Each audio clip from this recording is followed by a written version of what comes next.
Welcome to a new episode of the MVP Podcast. We talk hustle, business, content creation, athletics, and entrepreneurship. Every day I'm hustling, every day I'm hustling. Streaming across the world on Spotify and Apple Music. The MVP Podcast starts now.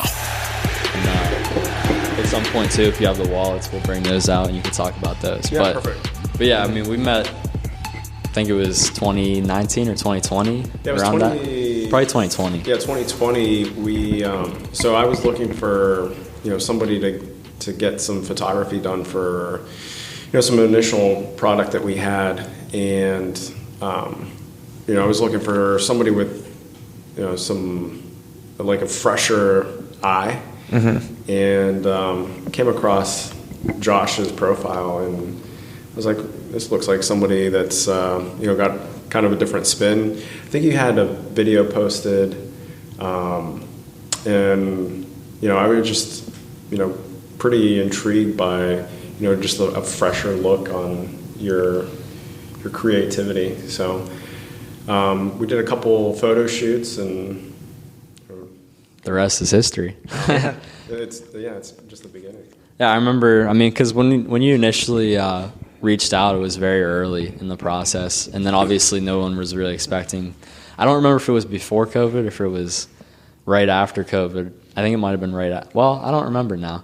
It might have been right before, in the middle of it. or right in the middle. So obviously there was a ton of issues as far as like manufacturing during that time. So that made it even harder than it normally would have been to start something during that time. But I remember, I think it was spring 2021. You had some of the first prototypes, and you gave me some of those for a little bit, and I messed around with those, taking some pictures to see kind of what we were dealing with, and then first like official photo thing was it was actually like a year ago yesterday. If you saw the stories, that was when you had the McLaren on the at the track, airport, right? On the airport. We had the two planes and the McLaren, and then we had some people help us out to model it. So that was like our first try at like photographing it, and it went well, but it was definitely a challenge to. It's tough, right? Because it's such a small object that you're trying to. Yeah, you think about it. So these wallets that we're producing, they're obviously designed to be minimalist, and I think the background for that, the airport, was interesting. And you think of the scale of the airport, the scale of the airplanes that we were shooting with, and then you have this tiny, minimalist, slim wallet. So I think the juxtaposition was a little bit challenging, but you captured it really well, Josh. And I think that was kind of like a nice pivot point for us, where now we were at that next level in terms of like what we could do with kind of some lifestyle scenes. Yeah, no, I would agree with that. It was definitely a challenge, and I think we kind of took that and we're like, I don't know if this is the best kind of way to go about this for these wallets, because they're you want to focus on the detail, because as you'll see later, there's a lot of detail involved in them, and it was kind of hard to showcase that and then get the idea of like this luxury backdrop and everything in the same go. So I think we learned a lot with that. From my end, looking in, it looked like it was pretty damn good. It was a good day for sure. I remember you didn't say anything. You were just like, I got something big coming, and I'm like, I'm curious to see what this one's going to be. And then I saw it with the wallets and everything, and I'm like, that is pretty awesome. Yeah. And the McLaren was a late add too. That wasn't even part of the original plan. It was a good touch, and with it matching the color of the prop plane, I think everything kind of came together really well. And I think that that's kind of been our story, is just doing it as we go. Like for Bejeti, this is a different world for me. My background has been in manufacturing. I spent the last 2 decades of my career in some sort of operation manufacturing, and jumping into this side of it, making my own business and going into the Bejeti world and creating these wallets. We've been kind of learning on the fly, and I think that's been the biggest. The biggest challenge for us is not having a roadmap. There's no, there's no instructions on how to launch your business, as Josh is you're recognizing in your own world. And I think that that's where you get like the best output too. Just like this photo shoot that we were talking about, you know, we didn't know what we were going to come out with, but some cool, really good results. Yeah, no, I mean, that's spot on. You kind of just have to feel it out as you go, and brick by brick. I know we say that a lot, brick by brick. You kind of build it, and you've experienced that too with your own thing, kind of just feeling it out and figuring out all the processes associated with it. Do you want to see if you can get Popo to hop on here real quick, just so if he has anything? I forgot about him. He's the fourth guy. Okay. He started here with us, and he graduated last spring, and then he moved to Austin, Texas, and so we've had to kind of do it remote since then with him. So we kind of just have him hop on for a little bit, and we're trying to make it work, the long distance relationship. It's tough, but we're making it work. Yeah. But while we'll just wait to see if he answers first, because I want to get into a question and then him be like, "Hey, yeah, hop in right in the middle." He might be busy because he does a lot of like sales stuff, like SEO sales or something, and he does a lot of stuff after work. Got some late hours. Obviously it's an hour behind there too, so it's only 6:15. If he didn't pick up by the second one, I'm saying my luck's running thin. If he calls, he calls. Yeah, if he rings back in, he rings back in. But I'm curious, where'd the inspiration come for it, and to get into the wallet segment of selling these, or was it kind of like an opportunity you saw, or was it something that you wanted to get into prior? So it's a good question. Like I said, my background in manufacturing was never really in this fashion world, and really from my standpoint, I understood the materials to a pretty decent level. No expert by any stretch of the means, but from the machining and material standpoint, I knew a lot of like what was available out there. And I came across a couple minimalist wallets in like 2018, 2019, and there was a lot of really cool features with them, and a lot of them were just like tactical in nature. Bottle openers, and you could take it camping and get your Jeep out of a mud hole kind of deal. But the further I dug into it, the more I recognized that like there wasn't anything that was kind of pushing the boundaries in terms of luxury and materials, and like really challenging the luxury end of that category. The more I dug into it, the more I recognized like the big luxury brands were still steadfast, stuck on this calfskin alligator wallet, and everything that I saw in that that upper price point was really focused in on just softer leathers and more rare skins, and I really started to question myself, why isn't anybody doing this? Right. So that's really the genesis of me challenging myself and saying, well, there seems to be an opportunity here. How do we go about tackling it? So the last, I'd say since 2019 to present, the last 2.5, 3 years now have all been focused in on challenging that.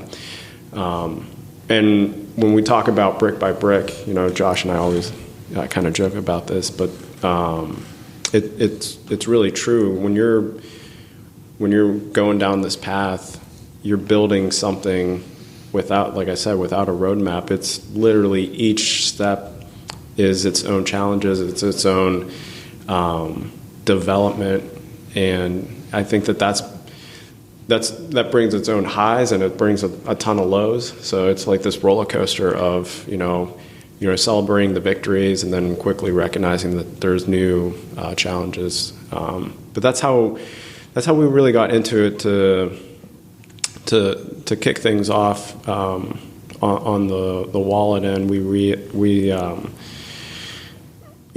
started to build some prototypes to really see what worked, what didn't work. There was a lot of trial and error. The wallets themselves are obviously small, They're slim, minimalist, and being able to really showcase the materials, because that's really what we're all about. So with the Bejeti brand, our vision is really to bring materials that people typically don't interact with on a day-to-day basis and put it in their hands in a way that they can appreciate, experience every day. Mm-hmm. Nobody out there at any level is doing that for clients.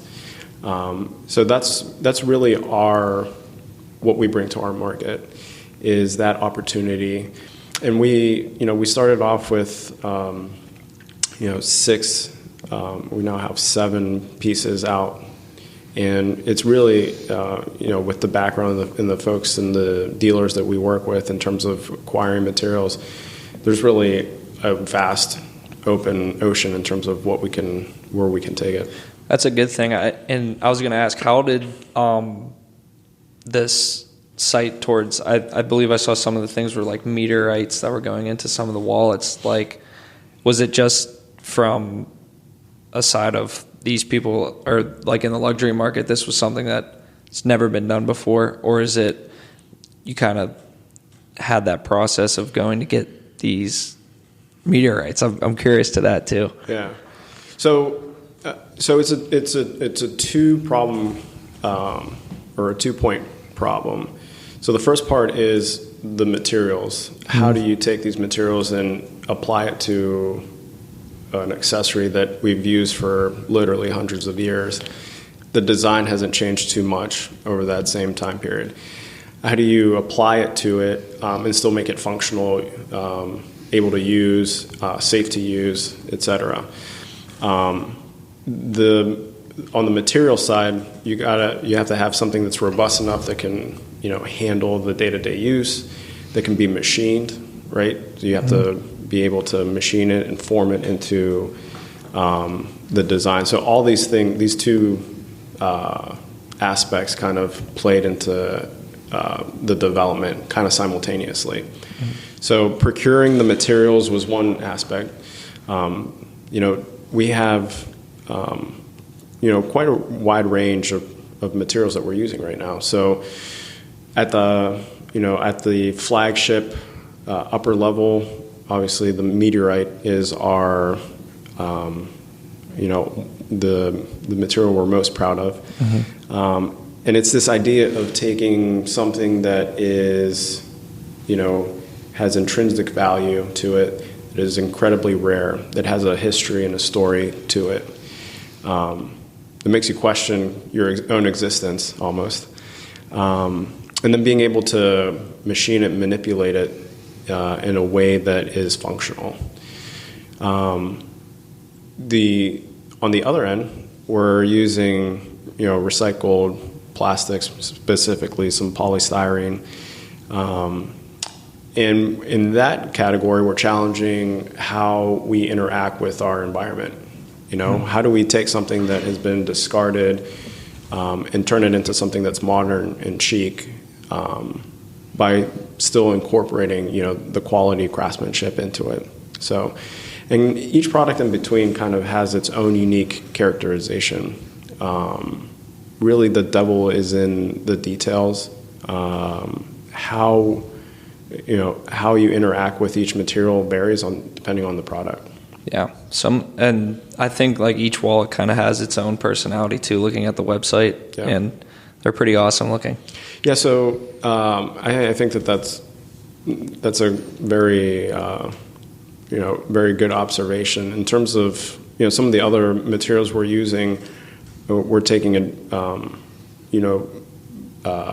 Damascus steel that is typically used in sword making or knife making, and we're literally changing its utility while still taking the artistry that was put into it. These are all handmade billets. For example, with our Damascus steel, handmade in the U.S. They're forged with the old-fashioned traditional mechanisms where you're heating up different alloys of steel, hammering them into very unique patterns. So we're trying to capture that too. A big part of that experience within each wallet is capturing that artistry. Each contour represents that hammer blow from that blacksmith. So yeah, we're pretty proud of what that invokes every time you pull it out of your pocket. Do you want to? This might be a good time to get them out, and if you want to show them off a little bit. Yeah. And if I'm not mistaken, so every wallet is technically one of a kind, correct? They are. So every wallet. Even the packaging is awesome. Packaging's next level too. Wow. Oh. Sounds like a guitar. Yeah, it did. So yeah, every wallet is individually made, machined, and then hand assembled. Everything is made in the U.S. And they're each individually serialized. So we have a unique 12-character serialization that we put for every wallet. Mm-hmm. And it gives a nice opportunity for our clients to be reassured that everyone is, unique. It's authentic. You can authenticate it. This is awesome. This just feels incredible, like in my hands, just as is. Yeah. So the when we talk about the design, there was a lot of engineering that went into the design itself, internalizing all of the mechanism, so that you're able to really experience and see and feel the exterior material. So there was a lot of development that took place to really make it look simple. Mm-hmm. Some of the Damascus pieces weigh roughly as much as an iPhone, a cell phone. But when you have them in your pocket or in your clutch purse, you barely feel them that it's in there. And that's, again, strategic by design. We wanted to make sure that when you held it in your hand, you knew that you were holding a quality piece. But we didn't want it to be, obstructive whenever you were carrying it throughout your day-to-day. Yeah. I'm going to, when we're done, I'll get some close-ups of it that we can kind of put in over top of us talking there. But when you were first kind of going and getting started with this idea, was it you were always kind of going to go for this? I'd say it's beyond luxury market. It's kind of in like that ultra luxury area. Was it always kind of that, or was it kind of something you learned along the way that there might be an opening here and placed yourself in that opening? Yeah, so we very quickly determined that we needed to provide a product that stood on its own legs, and that stood out from the vast majority. We didn't invent the wallet. We didn't invent the minimalist wallet, but we have invented the ultra luxe slim wallet category, and that's a category that hasn't existed up to this point. So as a market inventor, we wanted to challenge not just the material, but we also wanted to challenge the experience that you had with the item. And I think that to answer your original question, it became pretty clear that it needed to be in a category and on its own. It's not a wallet for every single person, and that's by design. The materials are to be, experienced and appreciated. But just like any fine piece of art, you're not going to have that in every store around the corner. Right. What were some of the target clientele then, would you say? Do you have any specific people in mind, maybe someone that would represent the wallet or the brand? Yeah, so, it's a swatch. So first and foremost, it's a gender neutral, gender fluid product. So we're very proud of that. I think it was important for us to provide something that would be appreciated by both genders, because it easily goes from pocket to clutch purse to gym bag to, overnight bag, and everything else in between. Our clients are folks that appreciate craftsmanship, artistry.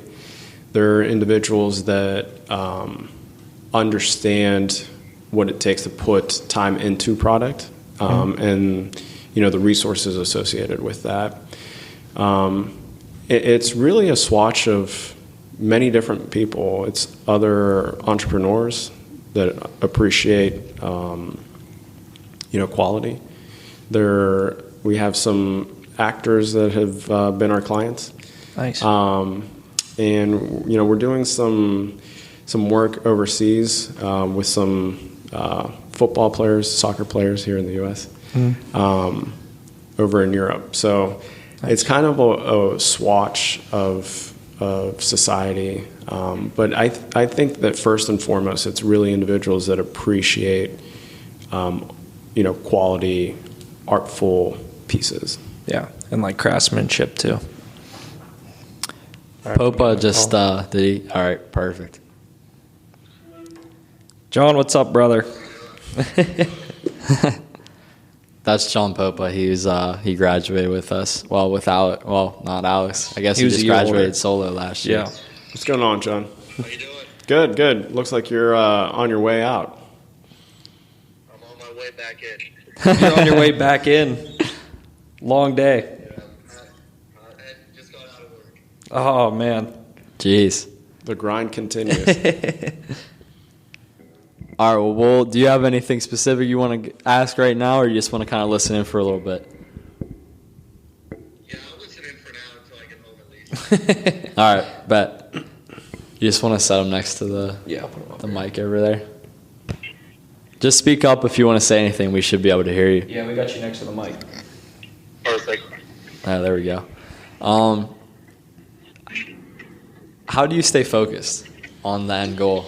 Because as you were saying, like there's no blueprint for this. It's kind of you're just wading through waters that's never been waded before. So it's a lot of unknowns, and it can be easy to get distracted. Plus, you have a full life already with a family and a career and all of that. Yeah, so I think it's a great question. I think that remaining focused takes discipline. I think it takes consistency and being persistent. There are many times where I'm second guessing, whatever aspect or challenge is being brought up, and we're far from the finish line. But I think it's important to remain focused on what your objectives are. Stuff is going to hit the fan on an almost daily basis, and I think you need a good regimented strategy in terms of knowing where you're going. You need to be disciplined enough in order to do it consistently. There's going to be days, times where it's easy to say, well, I'll leave that for another day, but it's holding yourself accountable. I think most good driven individuals, just do that. They're not the smartest people. I'm not the smartest guy in my class or maybe even in this room. But I think that being consistent and just continued persistent. I joke about this constantly, like the ocean. It's crashing into that mountainside and turning that rock into sand, and it doesn't happen overnight. And I think that that's what kind of carries us and myself personally, through some of the dark periods and carries you into some of the higher highs. Right on. What were some of the early humps that you had to get over in getting these wallets off the ground into market? I mean, it's still consistent, and still one of our challenges right now is, building a brand from ground zero has the challenge of how do you build recognition, notoriety, and again, we're far from where I want us to be at, but, each interaction, each time we get highlighted with publication is just another, again, brick in that development. One thing that you guys are younger than I am. You grew up with technology. I was kind of at the very spear tip of the beginnings of technology, but social media, I think, is kind of a blessing and a curse. It's fantastic from getting a lot of recognition very quickly, but it's almost its own challenge and its own victim by how difficult it is to really stand out.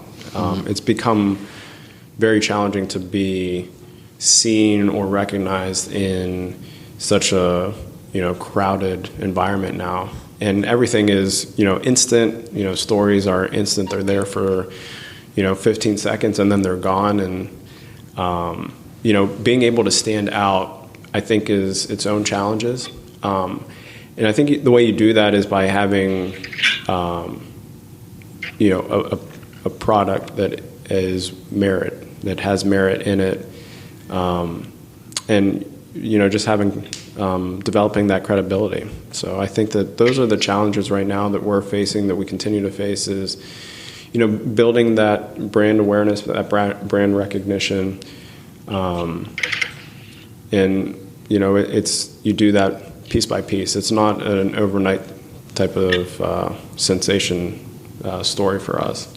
Yeah, and I'd argue too that the fashion and accessories industry is probably one of the hardest to get recognized in, because there's so many different options for a lot of things, and it's crowded, and it can be hard to really gain steam. And Gary Vee always talks about kind of like land grabs on social media and stuff, and with Instagram and Facebook, and Twitter even, and now TikTok too, honestly.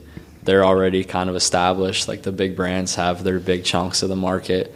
So to come in with nothing and start fresh is a big challenge to grow. Have you guys had, we were kind of talking about this earlier, but like any influencer type, deals, or where you kind of sent them out to influencers to get their opinion on them, and also for them to publish them as part of their own brand? Anything like that? So we're working on some. Some you probably can't even talk about. Yeah, some we can't. So for client confidentiality, I can't get into, but that's directionally where we want to go. It's a wide ocean. We're a very small boutique brand. You can literally dump millions of dollars, which is outside of our budget at the moment. But that's kind of the other side of social, is you can dump literally tons of money into these influencers. And our approach has been more twofold. It's been trying to build an organic relationship with our clients, and really pushing the word of mouth portion of it. So I think that there's more merit there. It just takes longer to get to that next level. But I think it's the long term. There's more value in that approach versus, like you said, those flashes, those big splashes that then disappear. So, and this goes back to just continuing to build that foundational structure behind the brand, because that's really, at the end of the day, most important for us is for us to build that brand. We want to make sure that Bejeti is equated to quality product that is hard to come by, that has value invested into it, and that is heirloom in nature. Yeah, I'd say the base is kind of super important with the brand. I mean, realistically, I'm sure we could come up with some idea that would make it go viral overnight. But you can't just have one viral video and then nothing else there, and that's just how people fail in the marketing world. And so it is important to kind of build it up slowly, even though like the whole social media atmosphere now is all about virality and like having stuff blow up quickly, especially with TikTok and Instagram Reels. And you could just argue that it's almost better to blow up slowly and build that base before anything crazy happens. So I think that's something important. Popa, do you have anything? Yeah, I know we were talking about like building, like you were saying, building value there, and with such a niche product, which is super interesting. And just like out of curiosity, do you have like a price point for the wallets themselves? Yeah, so our pricing reflects for each model. There's a wide range across the different models that Bejeti currently has, and the pricing reflects a couple different factors. It represents and takes into consideration the rarity of the material, whether that be with our meteorite or our mosaic Damascus, where only a handful of individuals on planet Earth can hand forge. The pricing also takes into consideration the complexity of machining. We're using stateside machinists, hand polishers, grinders, and assemblers that because we do feel it is important to have fair wages for our employees. So we use labor here in the United States. They're made in small batches, so we're not talking about an overseas, cookie cutter mass production type of operation. So the pricing kind of reflects all of the above. We're right now on the lower end is our polystyrene or recycled plastics. It was important for us to bring that as part of our portfolio because of how much we believe in having a positive contribution to the earth. That's not just a marketing gimmick. Personally, I feel very passionate about making this world, leaving it better for my little girl than what what I inherited. And I think we all have an opportunity and obligation to do a part. So from Bejeti's standpoint, that's where the polystyrene product line comes from. But yeah, the pricing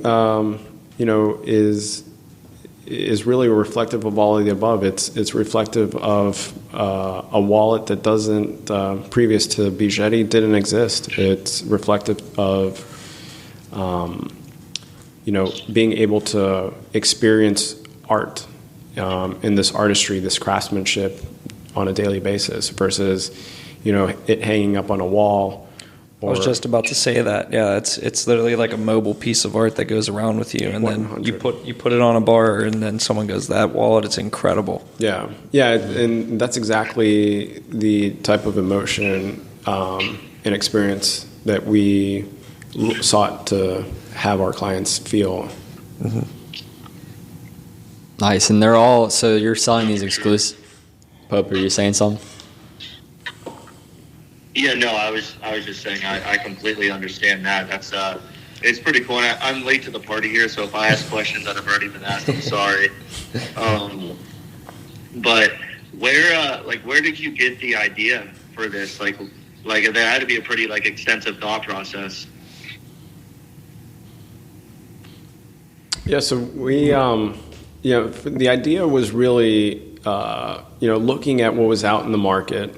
Recognizing that there was really no other brand that was providing individuals with a wallet that looked, felt, or interacted with clients the way that we thought we could bring to market. I previously mentioned my background was in manufacturing. And having some experience with materials, especially on the Damascus side. I grew up, my dad was a blacksmith. My grandfather on his side was a blacksmith. I would help my dad in the garage growing up as a little kid, holding, pieces of metal together so he could weld them. That's awesome.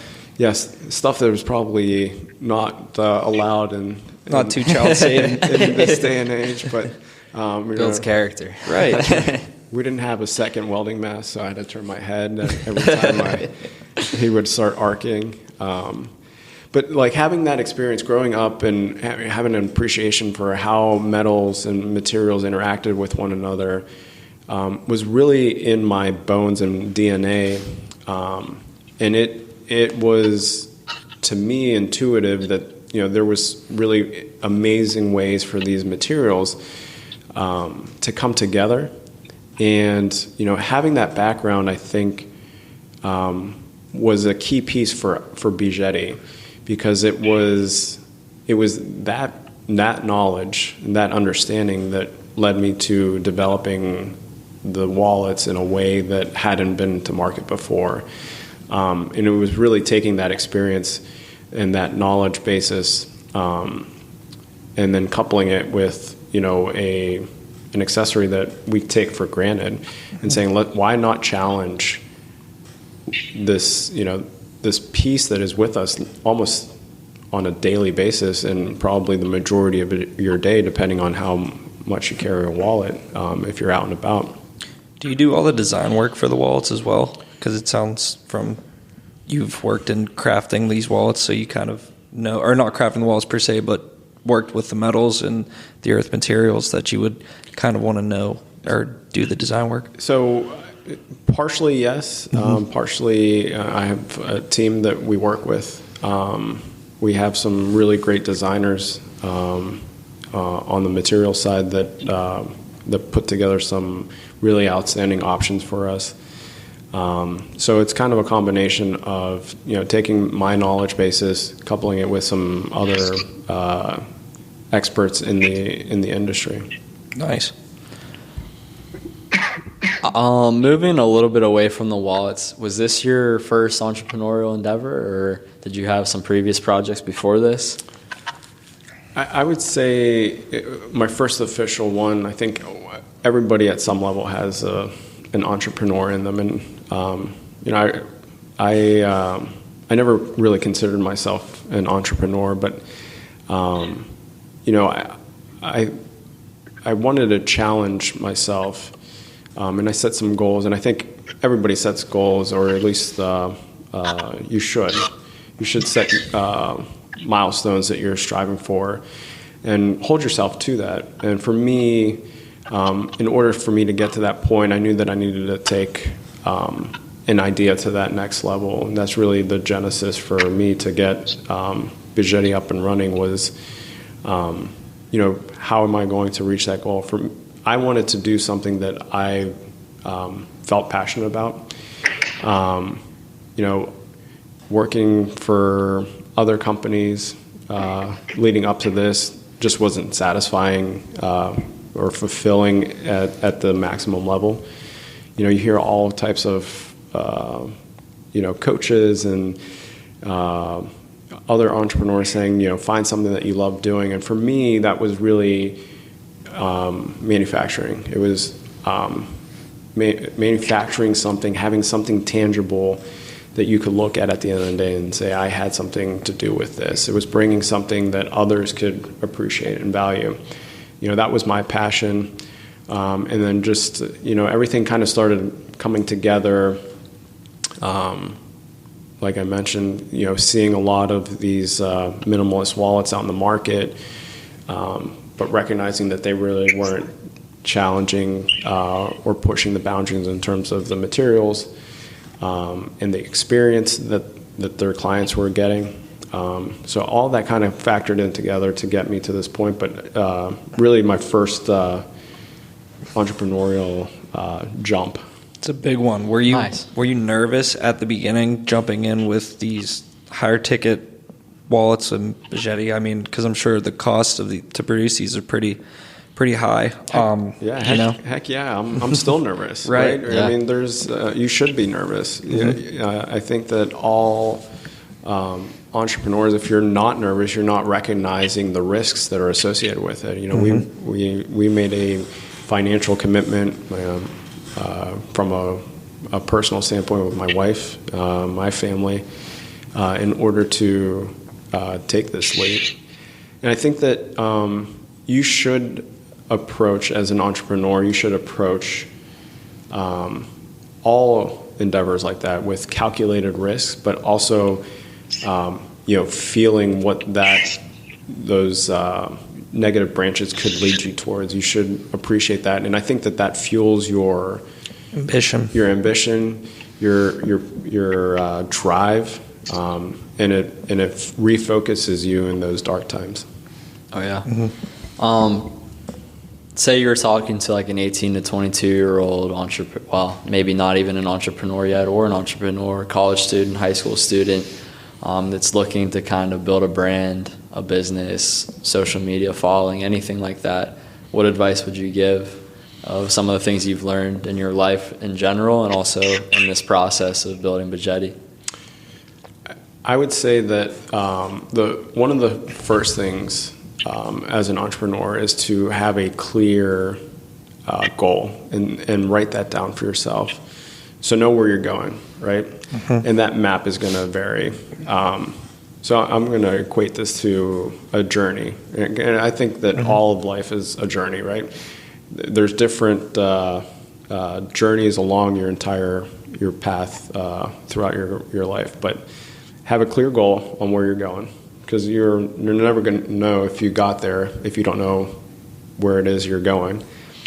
How you get there is going to vary, for sure. So surround yourself with very good people, smart people, and people that are experts in their area. For me, there was a whole bunch of folks that I surrounded myself with that were either smarter or more proficient in certain areas.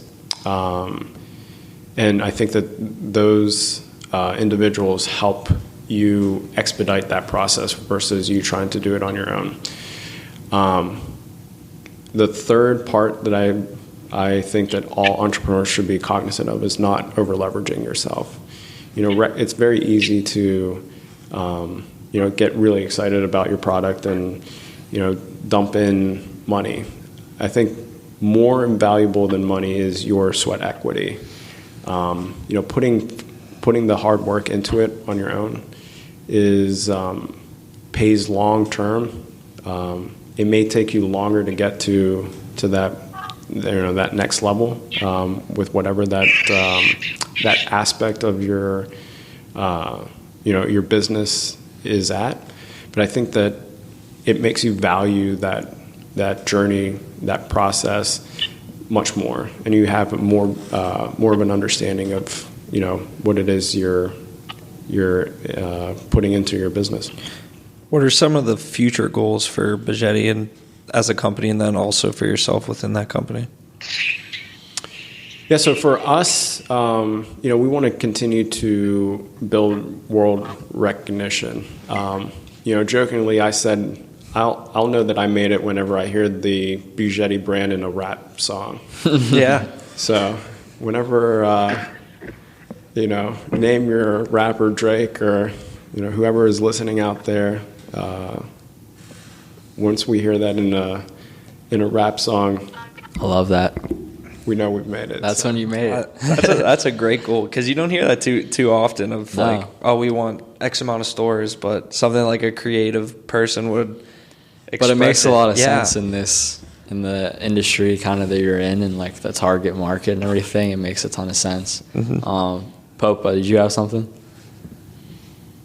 Yeah, to piggyback off of what we were just talking about a second ago and the question that Josh asked, like with the advice that you would give, you kind of touched on it. So for myself, Josh, and Alex included, we all do have an entrepreneurial mindset. The most difficult thing for most people in our age is raising capital to follow that dream quicker rather than having to do it in your 30s or your 40s or whatnot. What advice would you give in terms of like raising capital to follow your dreams in your early 20s? I think that's a great question. So, and this is where I was kind of alluding to, don't over leverage yourself. So I think there's a lot of money out there. So for the right product, for the right business, there's tons of people that are willing to invest. And as an entrepreneur, you need to determine how much of your business do you want to retain ownership of. Because there will be dozens, for the right business model, there will be dozens of individuals that are willing to invest in your business, but it's going to come at a cost. It's either going to come at with interest tied to it. It's going to come with, shares, a percentage ownership tied to it. So as an entrepreneur, you need to make that determination. What's most important to you? Is it a quick ramp up? And typically that quick ramp up is going to come at a degradation of your ownership stake in your own business. If you have investors, they're going to want either interest, they're going to want equity stake. So I think that it's important for any young entrepreneur to really step back and assess, what's important for you. If it's, quick recognition, then maybe that's the right path. And it's going to be different for everybody, right? Every business is different. Every individual's goals are different. I would just heed caution and suggest that it's important for you to give that a lot of thought, because that money comes quick, and people want results once they invest in you. They're going to want results, and it's going to maybe curtail some of your creativity. It's going to curtail some of your decision making, because now you have other individuals that are now mixed into that business planning. So there's trade-offs like anything else in this world that you really have to weigh out here. And unfortunately, there's no one size fits all for all these different opportunities that are out there. But I guess my advice would just be make sure you're just giving that a lot of thought, because it's a super important decision. I've seen a lot of other entrepreneurs that they've risen very quickly because they got that capital infusion, and now they're regretting that their ownership is much less in their own business, that they're pouring in tons of hours into every week, a lot of sweat equity. And now they're stepping back now that they've reached that next level of success, and now they're scratching their heads like, man, I wish I wouldn't have given so much of that equity away. Right, that's your baby, and we were talking about it the other night, and it's something that you want to kind of nurture and grow it to the utmost degree, and it sounds like that's kind of what you're going along those lines of with Bejeti, and continuing that slow progressive growth where it's building up the right clients and building up the people that appreciate the craftsmanship that goes into each wallet. Look, everything in life is time and money. It's one or the other, and if you want something faster, you're going to have to put more money into it. Right. If you want more money, it's going to take more time. So patience. Patience. Yeah, exactly. Do you have any different product lines in terms of, I know the niche market for the wallets right now? Do you have any ideas of maybe branching off in the future?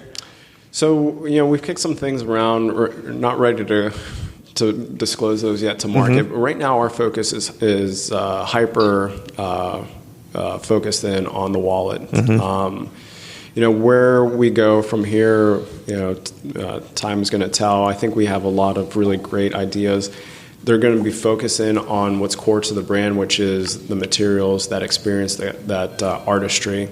So that next endeavor will definitely be focusing on that. Yeah, I could see you progressively kind of conquering, Yeah, piece by piece. Exactly. By brick. That's pretty much all I've got. Popa, you got anything else? No, I do appreciate that, the feedback though, because for just me personally, getting into a position now where, like you said, you value two things in business, and it's time and money, and it's like balancing those two and finding the right, the right middle ground for those is like a key to success. And I know like Josh has talked to me a lot about your product. It's super cool. It's super niche. And it's a really creative idea. And I'm super glad you're able to come on, because it's definitely going to be a very successful product. Seems like you put a lot of time into it. So. Yeah, appreciate that. Appreciate that feedback. It's again, if I had any advice for folks out there, it's, make sure you have a clear vision as to what you want out of life, and there's no time frame in terms of when's the right time to do it. Trust in yourself, and there's a lot of due diligence that you need to put into making that leap. It's worth that investment. But there's super successful entrepreneurs that are in their teens. There's super successful entrepreneurs in their 20s, 30s, 40s. It's at an individual basis. So, I respect that this group is young, entrepreneurial in spirit. A lot of key successes with you guys, which I think is commendable. I wasn't achieving some of the stuff you guys did at your age. I think it's outstanding. And I thank you. Thank you. Appreciate it. I think that's just that's what's fantastic about being here in the U.S. Having those opportunities where you wouldn't get them in other places. I think entrepreneurs really change the way of life and the what's the word I'm looking for here? The lifestyles of many people, right? If you think about the progression, whether that be on phones, 50 years ago, you were tied to a cord, and that was amazing. Mm-hmm. And then 25 years ago, you could take your phone in your car, and it was as big as a brick, and that was amazing. Right. So, I think entrepreneurs make the world better because they challenge the status quo, and that gives a better quality of life for the greater society. So we owe a lot of the great things that we get to experience right now because of, the leaps of faith that entrepreneurs did. I love that. I think it's spot on. Well, we thank you for coming on. It was very informative getting to pick your brain on some of the stuff, and it's been cool for me to kind of see the behind-the-scenes stuff too along the way. And really, it's still early in the process. I mean, the product came out, that was January, wasn't it, this year? So it's only not even been a year yet. And it seems like it's been a while, but it's only been a couple months, which is crazy. Right. I'm excited for it, too. Just by hearing your story and everything, too, I think the future's definitely bright. And, I mean, you're just going to put the work in, too. So I think it'll be a great story, and looking forward to hearing more about it. Yeah, it was a pleasure joining you guys today. I appreciate the time.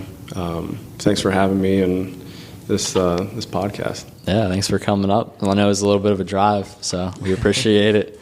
And just for anyone listening out there, the wallets are available on the Bejeti website exclusively, right? Yeah, Bejeti.com, Bejeti.com, exclusively through our website right now. Take a quick gander. All right, awesome. We'll put that in the description, a little link for you guys, and talk to you soon. Peace.